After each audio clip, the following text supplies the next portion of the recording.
From Pacifica, this is Democracy Now! The FBI raided our homes, and we all were arrested on September 12, 1998. They put us in solitary confinement for a year and a half. Today, in a Democracy Now! Exclusive, the only freed member of the Cuban Five speaks out. René Gonzalez is back in Cuba. He was jailed for 13 years in the United States.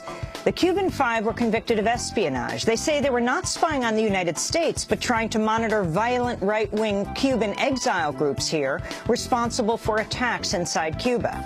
The other 4 members of the Cuban Five remain locked up, while militant exiles remain free in the United States, including Luis Posada Carriles, who's been connected to a string of bombings, including the downing of a Cuban airliner that killed all 73 people on board. René Gonzalez will join us from Havana and will speak with Cuba's foreign minister, the former foreign minister, Ricardo Alarcón. He recently stepped down as the president of the Cuban National Assembly.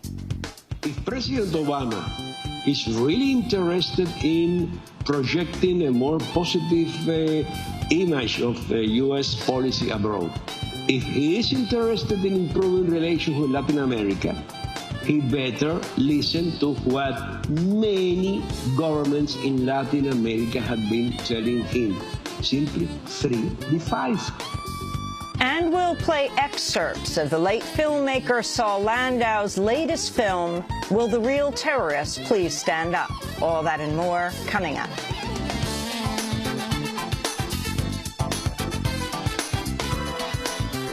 Welcome to Democracy Now!, democracynow.org, The War and Peace Report. I'm Amy Goodman. The global fallout from the leaks of former NSA contractor Edward Snowden escalated Wednesday after new claims of U.S. spying on Germany. German Chancellor Angela Merkel personally phoned President Obama to complain about the apparent tapping of her cell phone. The German government did not provide details, but the newspaper Der Spiegel says Merkel acted following an inquiry by its reporters. In Washington, White House Press Secretary Jay Carney said the U.S. is not spying on Merkel, but left out whether the U.S. has done so in the past. I can tell you that today President Obama and Chancellor Merkel spoke by telephone regarding the allegations that you mentioned, that the U.S. National Security Agency intercepted the communications of the German Chancellor, and I can tell you that the President assured the Chancellor that the United States is not monitoring and will not monitor the communications of the Chancellor. According to a spokesperson, Chancellor Merkel told Obama U.S. spying would be a grave breach of trust and must cease immediately. As part of the continued fallout, Germany's foreign ministry has now summoned the U.S. ambassador to Germany, John Emerson, to discuss the spying claims. The spat with Germany comes just days after it was revealed the U.S. carried out the mass surveillance of French citizens and also spied on French diplomats. Edward Snowden's links also disclose the NSA hacked the email accounts of then-President Felipe Calderón in Mexico in 2010 and the current Mexican President Enrique Peña Nieto before he was elected. Pakistani Prime Minister Nawaz Sharif has directly urged President Obama to end U.S. drone strikes in Pakistan. Obama and Sharif spoke after meeting at the White House.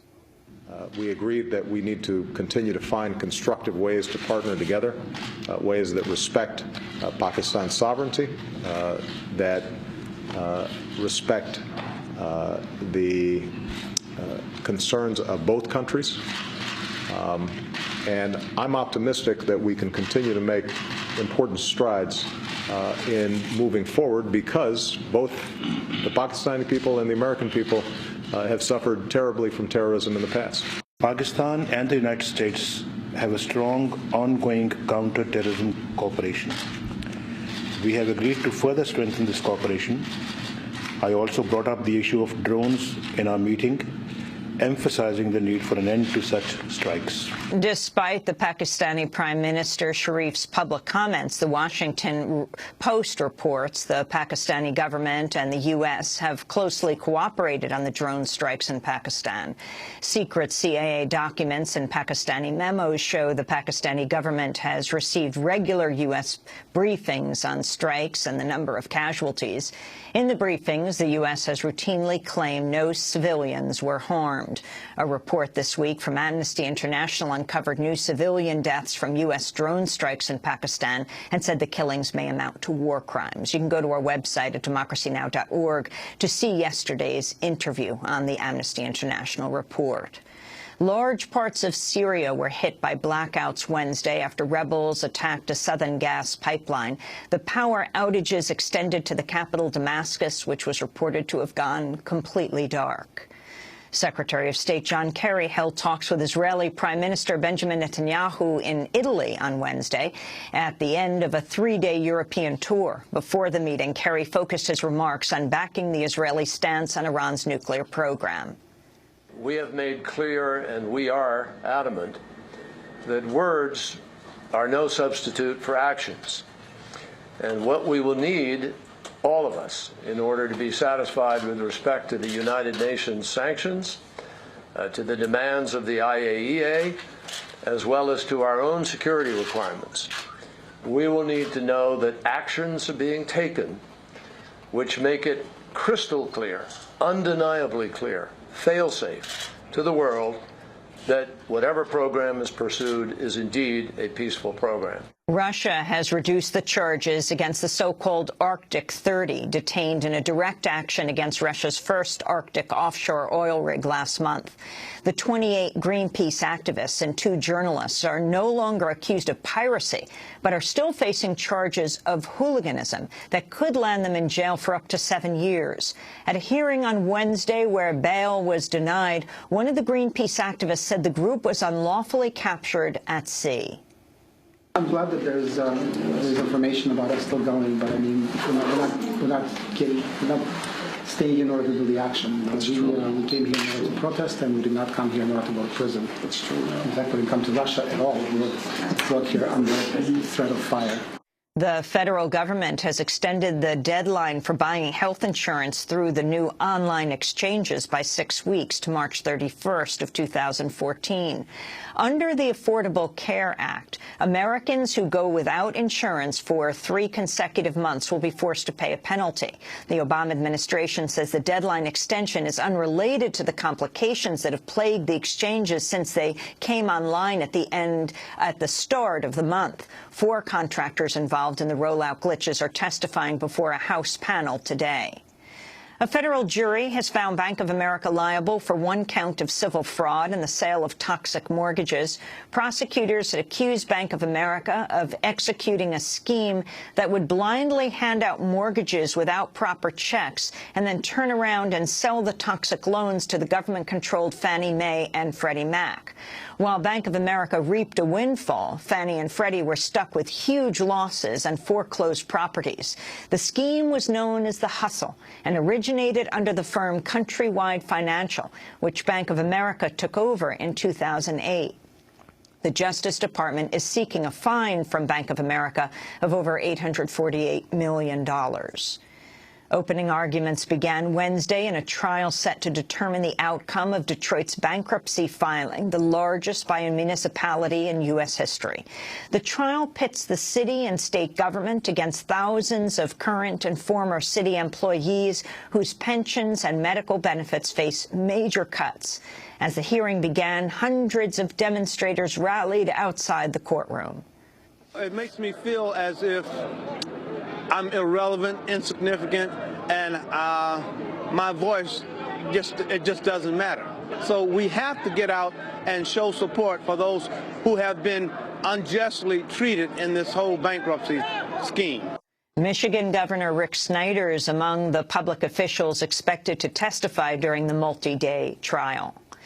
A new poll shows legalizing marijuana is now favored by a majority of Americans for the first time on record. According to Gallup, pot legalization has 58% support, a 10% jump from a year ago. The Federal Communications Commission has extended the application deadline for thousands of new non-commercial low-power FM radio licenses.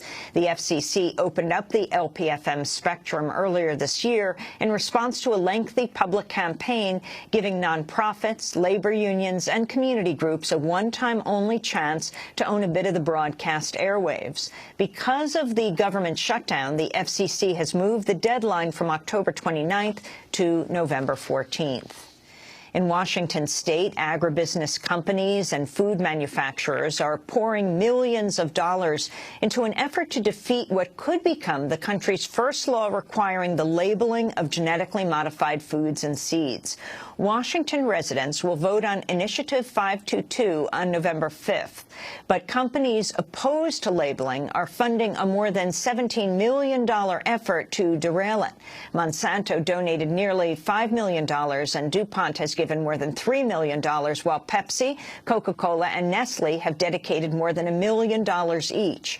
Labeling supporters have raised less than a third of their opponents. Their largest donor is Dr. Bronner's Magic Soaps.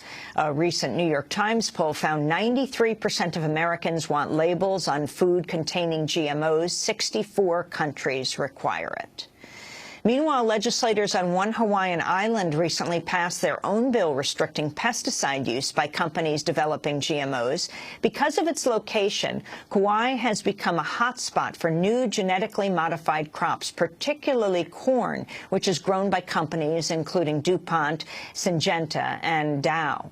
But residents say pesticides from the fields are making them sick. Last week, the Kauai County Council passed a measure that requires the companies to disclose which pesticides they use and establishes buffer zones around medical facilities, schools, and homes. And those are some of the headlines. This is Democracy Now!, democracynow.org, The War and Peace Report. I'm Amy Goodman.